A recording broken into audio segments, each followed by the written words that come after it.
Picture the moment right before it happens.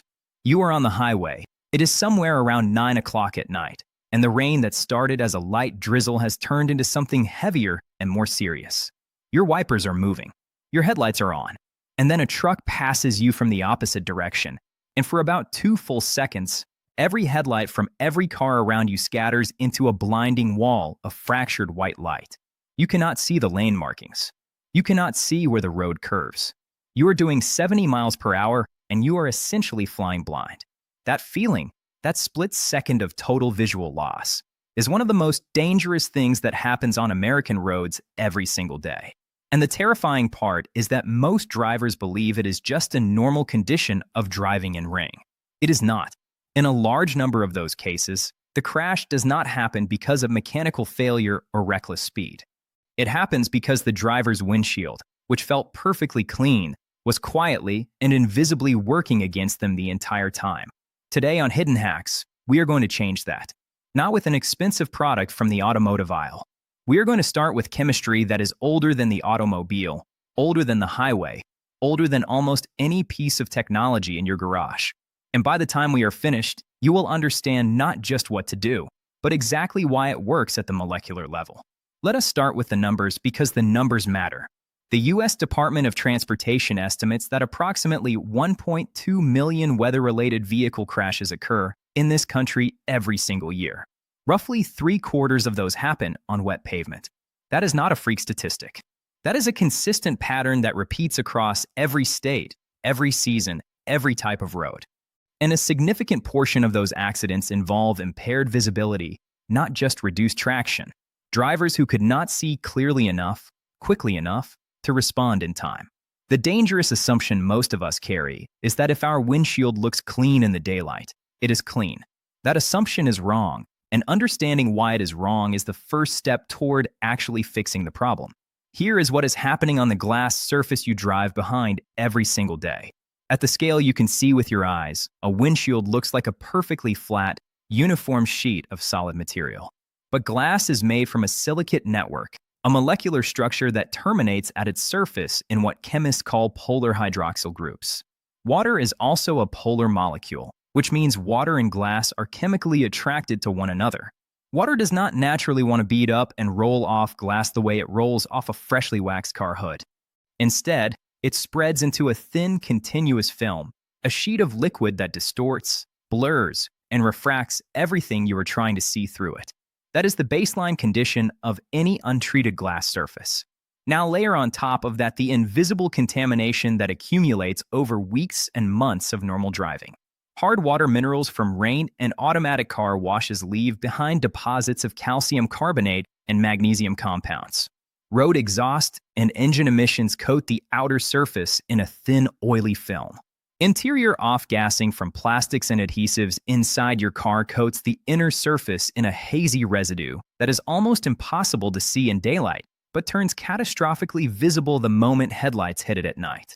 None of this is visible to the naked eye. All of it is present on virtually every windshield on the road right now, including yours, and all of it compounds the light scattering problem that makes wet night driving so dangerous. Commercial water-repellent products exist specifically to address part of this problem, and it is worth understanding them honestly rather than dismissing them. The most recognized product in the category, which debuted in the early 1970s, uses a silicon-based polymer called polydimethylsiloxane, commonly abbreviated as PDMS. When applied to glass, this polymer forms a thin nonpolar barrier on the surface. Since water is polar and the PDMS layer is nonpolar, the two chemically repel each other. Rain beads up into tight droplets that roll and fly off at highway speeds. It genuinely works, and for many drivers in wet climates, it has been a meaningful safety improvement. But here is the limitation that rarely appears in the product description. PDMS does not form a permanent chemical bond with the glass. It is a surface-deposited layer, which means it is sitting on top of whatever contamination was already present when you applied it. The silicone is trying to grip a glass surface that is actually coated in mineral deposits and oily residue, not to clean glass underneath. And because this layer relies on relatively weak molecular forces rather than the kind of covalent bonding used in advanced ceramic coatings, It is designed by its own physics to wear away. Wiper blades strip it. Road debris abrades it. For most drivers, the water-beading effect fades significantly within 2 to 4 weeks. The product is not failing because of poor engineering. It is failing because it was never applied to a truly clean surface. That distinction is the entire key to what we are about to cover. To understand the solution, you need to briefly understand the history of one of the most useful chemical agents humanity has ever encountered. White vinegar is a roughly 5% solution of acetic acid in water, and it has been a practical tool for human survival for thousands of years before anyone thought to put it in a spray bottle in a kitchen cabinet. The Roman legions, arguably the most logistically sophisticated military organization of the ancient world, carried a beverage called posca on their campaigns, a mixture of water and sour wine or vinegar. This is not folklore. It appears across multiple ancient texts, including Pliny the Elder and military records from the later imperial period. The acidity helped suppress harmful microorganisms in water sources that would otherwise have disabled entire armies. Roman physicians prescribed vinegar-based preparations for wound treatment. The Greek medical tradition that predates Rome used similar acidic preparations for infection and inflammation. These were not primitive guesses. They were observations refined over centuries of practical experience with a substance that genuinely worked. The chemistry that made vinegar useful for Roman soldiers in the field is the same chemistry that makes it uniquely valuable on your windshield. The dominant mineral in hard water deposits on glass is calcium carbonate, the same compound found in limestone and chalk. When acetic acid contacts calcium carbonate, a straightforward chemical reaction takes place. The acid dissolves the insoluble mineral and converts it into water-soluble calcium acetate, water, and carbon dioxide gas. You can observe this reaction directly when it happens, a light fizzing or foaming at the surface as the gas releases. In practical terms, this means white vinegar can chemically dissolve and remove the invisible mineral armor that has been building up inside the microscopic pores of your windshield glass for months. It treats the root cause rather than masking it. It does something that no hydrophobic coating alone can accomplish. The vinegar also cuts through the oily road film and interior residue that causes nighttime glare, not by covering it, but by reacting with and lifting it from the glass surface. The second ingredient in this method works through an entirely different mechanism, and understanding that difference matters for using it correctly. Cornstarch is a carbohydrate polymer composed of extremely fine particles. Humans have used starch-based materials as polishing and finishing agents for a very long time.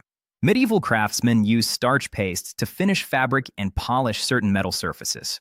The fine, uniform particle size of cornstarch makes it what materials scientists would call an ultra-fine mild abrasive, meaning it can mechanically scrub microscopic residue from a surface without scratching or damaging that surface. Glass is significantly harder than starch, so the starch particles buff away softened grime, loosen mineral deposits, and film residue without leaving marks. Cornstarch is also highly absorbent. When it is mixed into a liquid solution and applied to a surface, it draws up and traps oils, loosen minerals, and moisture within its own structure. So when you wipe it away, you are removing the contamination with it rather than just moving it around. This is the reason that cleaning formulas using cornstarch tend to leave glass streak-free where other methods fall short. One important clarification is necessary here. Some sources online claim that cornstarch fills the pores of glass and creates a lasting hydrophobic barrier. That overstates what it does. Cornstarch is organic and water-soluble.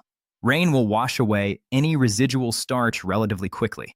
Its value in this application is as a cleaning and polishing agent, not as a protective coating, and treating it as such will give you accurate expectations about how long the results last. The method itself is straightforward, but the details matter. Begin by washing the windshield with warm water and a small amount of dish soap to remove the top layer of road film and any old product residue. Rinse thoroughly and dry with a clean microfiber cloth. This pre-cleaning step is not optional. Applying the treatment to a surface that still has loose surface grime will drag that grime across the glass during buffing and produce worse results. Once the glass is physically clean and dry, prepare the cleaning mixture in a spray bottle. Combine 1 cup of warm distilled water with a 1/4 cup of plain white vinegar and exactly 1 tablespoon of cornstarch. The ratio of cornstarch to liquid is important. Too much starch leaves a white haze that scatters light at night, which is the opposite of the safety improvement you are working toward. Too little loses the polishing benefit. Shake the bottle until the mixture looks evenly cloudy. Spray it generously across the entire windshield and allow it to sit on the glass for approximately 2 minutes. This dwell time is when the acetic acid is doing its chemical work on the mineral deposits. Do not skip it. After the dwell period, buff the glass using a clean, dry microfiber cloth in firm circular motions until the surface is completely clear with no residue or haze remaining. This buffing stage requires more effort than people typically expect. If any white haze remains, keep buffing. A hazy windshield after treatment is more dangerous at night than an untreated one, so patience here directly affects safety. A few honest cautions are necessary. The vinegar solution is safe for glass itself, but the rubber seals and gaskets around your windshield are vulnerable to repeated acid exposure.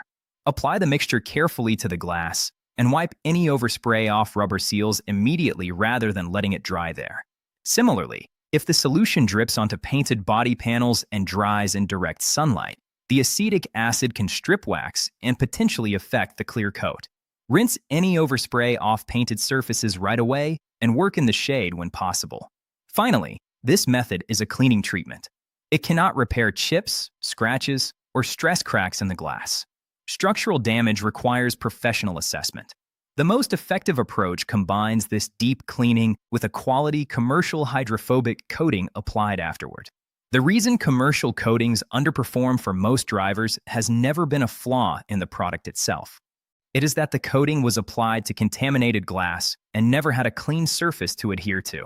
When you remove the mineral buildup and oily film first, when you give the commercial coating genuinely clean glass to bond with, its performance and durability improve significantly. You are not choosing between the old method and the new product. You are finally allowing the new product to work the way it was designed to work. There is something worth sitting with in all of this. 2 ingredients that have been sitting in kitchens and pantries for centuries, vinegar and cornstarch, turn out to address a problem that the modern automotive industry cannot fully solve with a $20 bottle of silicone polymer. Not because the industry is failing, but because no corporation has a financial incentive to tell you that what you already own is part of the answer. The knowledge was never buried or suppressed. It simply had no advocate. No one was paid to repeat it. If what we covered today changed the way you think about the tools you already have access to, hidden hacks exist for exactly that reason. Every episode on this channel is built around the idea that the most powerful solutions are often the least marketed ones. The knowledge is out there. Sometimes it just needs someone to surface it. If that is the kind of content that matters to you, subscribing and hitting like takes about 3 seconds, and it keeps this kind of work alive. The next time you are parked in a parking lot before a rainstorm, run your hand across your windshield. Feel the texture. Imagine what is living in those microscopic pores that your eyes cannot see. And then remember that you already have everything you need to fix it. The clearest windshield you have ever driven behind is 20 minutes away, and most of the materials are already in your kitchen right now.